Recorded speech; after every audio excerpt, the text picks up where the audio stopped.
Aguirre. I'm in 7th grade, and I go to school at WSMSA Academy, located in Danbury, Connecticut.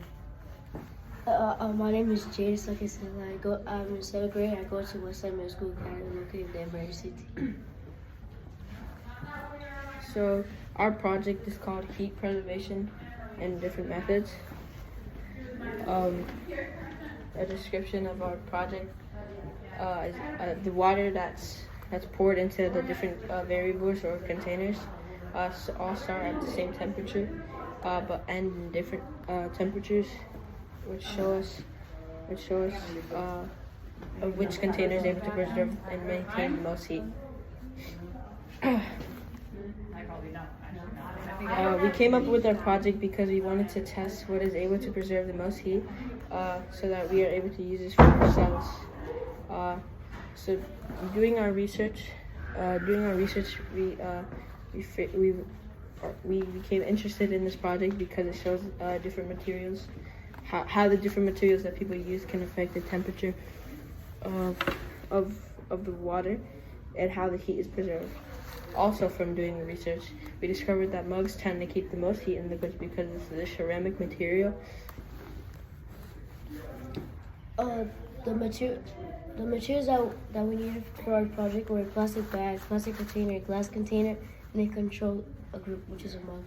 We also needed a microwave measuring cup, thermometer, and timer. The procedure that we had to follow to conduct the experiment was to put 1 cup of water into the microwave and to the correct temp. The water is then poured into the container, and a timer is set for 60 minutes and is checked after every 20 minutes. This procedure allowed us to collect accurate data with variability. Our IV were the containers, our DV data collected/measured. We measure our data by taking temperature change after every 20 minutes. The data that we collected was the temperature change and the preservation of the heat in the different variables or containers.